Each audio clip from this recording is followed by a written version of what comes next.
A man kisses his pregnant wife goodbye, goes fishing, and drowns in a storm. His body is never found.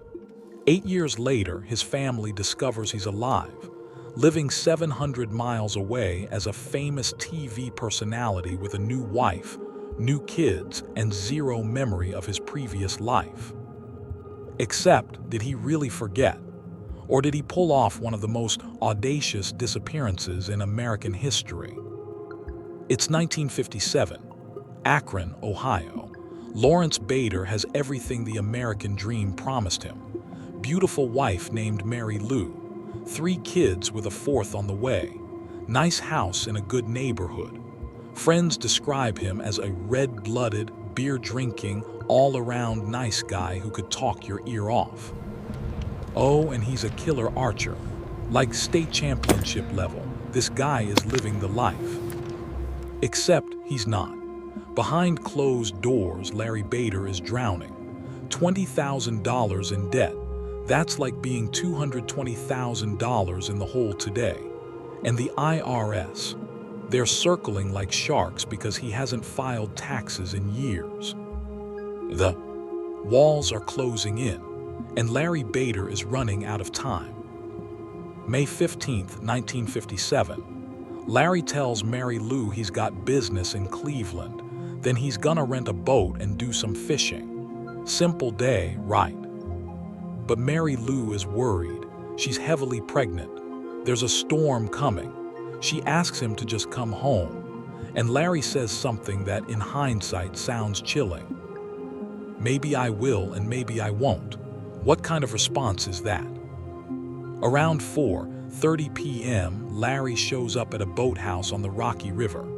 The owner takes one look at the sky and warns him. Big storm's coming. You sure about this? The Coast Guard warns him too. But Larry doesn't care. He rents a 14-foot motorboat and does something weird. He pays extra for lights even though it's the middle of the afternoon. Oh, and he's carrying a suitcase. Who brings a suitcase fishing? 3 hours later, the storm hits Lake Erie like a freight train. The next morning, Larry's boat is found smashed against the rocks miles from where he started. The propeller's bent. One oar is missing, but here's what's really weird. All the life jackets are still neatly stored on board. Larry Bader and his suitcase, gone. The Coast Guard searches everywhere, but Lake Erie isn't giving up any secrets. They make a grim announcement. Those waves were so violent, nobody could have survived without a life jacket. After 2 months, they call it off. Lawrence Bader is dead, case closed. Mary Lou is suddenly a widow at 30, raising 4 kids alone. 3 years later, in 1960, Larry is legally declared dead. The insurance company pays out $40,000, enough to keep the family afloat, but it'll never fill the hole he left behind. For everyone else, life moves on. Lawrence Bader becomes just another soul claimed by the Great Lakes, another tragic accident, another closed chapter. Except it wasn't. 4 days. 4 days after Larry's boat washes up in Ohio, a man walks into a bar in Omaha, Nebraska, 700 miles away, and asks for a job. His name? John Fritz Johnson. And Fritz, this guy is a character. Loud, charming, life of the party. Oh, and get this, he's an incredible archer. Like, picks it up out of nowhere and becomes a state champion. But wait, it gets better. Fritz starts pulling these insane publicity stunts. He sits on top of a 50-foot flagpole for weeks to raise money for charity.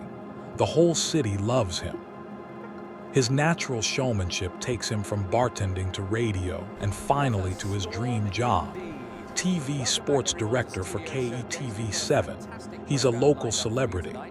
In 1961, he marries a woman named Nancy, adopts her daughter, and has a son.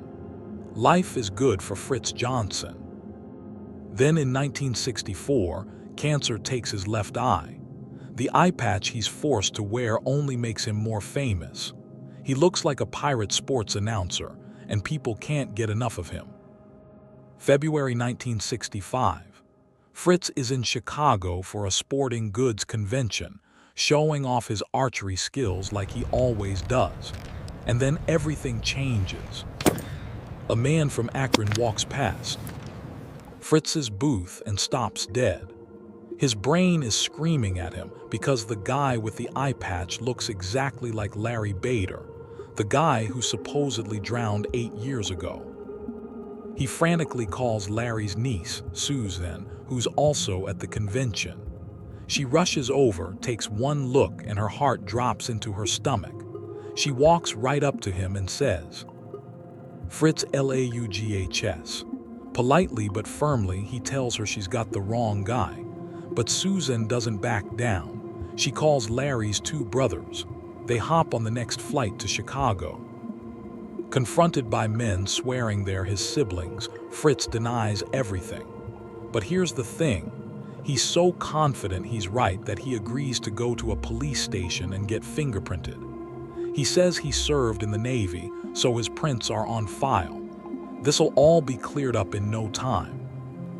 The next day, the police call. The fingerprints are a perfect match. John Fritz Johnson is Lawrence Bader. And this is where a sad story becomes one of the most baffling mysteries I've ever covered. If you're as mind blown as I am right now, smash that like button and drop a comment. What was your first thought when you heard those fingerprints matched? Was this amnesia or the con of the century? All right, let's talk about what happened next, because it gets even weirder. The news explodes. 2 families in 2 different cities are thrown into chaos.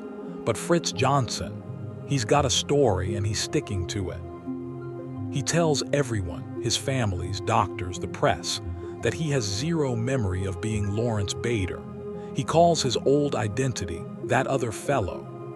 He claims his first memory is waking up in an Omaha hospital in 1957 with complete amnesia. From that moment on, he built the life of Fritz Johnson from scratch. So what's the truth? Psychiatrists who examined him couldn't definitively prove he was faking. Dissociative fugue, that's the technical term, where extreme trauma makes someone forget their entire identity. It's rare, but it's real. But the motive to fake it all, crystal clear: $20,000 in debt, IRS problems, a family he couldn't provide for. By dying, Lawrence Bader escaped everything, and his family got $40,000 to survive. And then there are the coincidences that are just too convenient. Larry Bader was a championship archer in Ohio. Fritz Johnson picks up archery in Nebraska and immediately becomes a state champion. Come on. Plus, some investigators noted the gas line on the boat looked like it might have been intentionally disconnected. Not something that usually happens in a storm. The discovery destroys everything. Fritz's marriage to Nancy, annulled. He's technically still married to Mary Lou, which makes him a bigamist. Mary Lou, a devout Catholic who doesn't believe in divorce, had recently gotten engaged, a proposal she now has to turn down. The insurance companies want their $40,000 back. Fritz loses his TV job and goes back to bartending, with his salary split between 2 families he supposedly can't remember. He even meets with Mary Lou, but claims he doesn't recognize her or their children. To them, he's a complete stranger wearing their husband and father's face. If it was all an act, he committed to it until the very end. In 1966, the cancer that took his eye came back, this time in his liver. On September 16, 1966, Lawrence Bader, the man also known as Fritz Johnson, died at 39 years old, and he took his secret to the grave. So what's the truth? Was Lawrence Bader a genius con man who faked his death, escaped to another state, built a celebrity persona, and maintained the lie for almost a decade? Or was he a man so overwhelmed by debt, stress, and failure that his mind just snapped?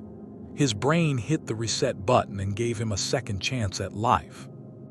He left behind two families, two completely different legacies, and a lifetime of unanswered questions. Maybe the saddest part is that we'll never know if he even knew the truth. Was Fritz Johnson real, or was Lawrence Bader the greatest actor who ever lived? What do you think happened on that lake in May 1957? Was it a desperate escape or a genuine loss of self? Drop your theories in the comments. I read every single one. If you want more mysterious disappearances that'll keep you up at night, check out these videos next. Thanks for watching, and I'll see you in the next one.